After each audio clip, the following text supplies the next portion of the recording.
یہودیوں کا طریقہ ہے میرے دوستو، عیسائیوں کا طریقہ ہے، کپڑے آج پہننا تھا پہن لیا، اگر نئے سال کی وجہ سے اگر کوئی آدمی کپڑے پہنتا ہے تو اس کا کفن تنگ ہو جائے گا، کل اگر کوئی آدمی نئے سال کی وجہ سے اچھا کھانا پکا کر کھاتا ہے تو ایک ایک دانہ اس کے لیے لعنت بھیجے گا، اگر کوئی آدمی کل نئے سال کی وجہ سے آزاد زندگی گزارتا ہے تو اس کی آزادی اس کے لیے لعنت کرے گی۔ اپنے بچوں کو اسکول کو چھٹی ہے تو اپنے بچوں کو اپنے گھر کے اندر کنٹرول کر کے رکھو، اپنے فون کو ہاف کر کے رکھو، اگر کسی کا میسج آ جائے تو فوراً ڈیلیٹ کرو، میسج بھیجنے والے کے لیے یا تو ہدایت کی دعا کرو یا تو اسے بد دعا کر دو کہ اللہ اسے غارت کرے جس نے ایمان کو مٹانے کے لیے ہیپی نیو ایئر کیا۔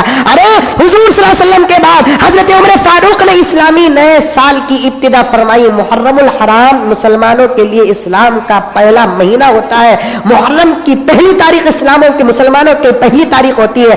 صحابہ کے زمانے میں، تابعین کے زمانے میں، تبع تابعین کے زمانے میں 100 سال سے محرم کی پہلی تاریخ آتی تھی، لیکن کسی صحابی نے کسی صحابی کو نئے سال کی مبارکباد اسلامی مہینے کی نہیں دی ہے تو مسلمان کو کہا اس بات کی اجازت ملے گی کہ عیسائیوں کی پہلی تاریخ کو مبارکباد پیش کرے؟ نہیں، جائز نہیں ہے۔ اس بات کو پھیلاؤ، اپنے میسج کو ایسے پہنچاؤ کہ جنوری کی پہلی تاریخ کو ہیپی نیو ایئر کا جملہ ہو سکتا ہے کہ تمہارے لا الہ الا اللہ کو مٹا سکتا ہے۔ ہیپی نیو ایئر کا جملہ تمہارے ایمان اور اسلام کو مٹا سکتا ہے۔ ایک مسلمان دوسرے مسلمانوں کو انگریزی تہذیب پر مبارکباد پیش نہیں کرے گا اور ایسے میسج بھی نہیں دے گا، ایسے میسج کو اپنے فون پر بھی نہیں رکھے گا، دینے والے کو دعا دے گا۔ اور یہ ہمارا طریقہ نہیں ہے کہ آج نئے کپڑے پہننا، آج اچھا کھانا، آج مبارکباد پیش کرنا، یہ ہمارا ہرگز ہرگز طریقہ نہیں ہے میرے دوستو۔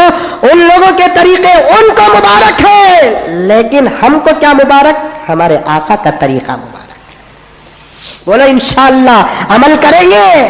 دوست احباب کو اس بات کو پھیلاؤ، کیونکہ اس جمعہ کی کیسٹ آنے کے لیے ہو سکتا ہے کہ آئندہ جمعہ ہو جائے۔ آپ اپنے فون سے دوسرے دوست احباب کو بتاؤ کہ ہیپی نیو ایئر کا میسج دینا سخت حرام ہے، حرام ہے، حرام ہے۔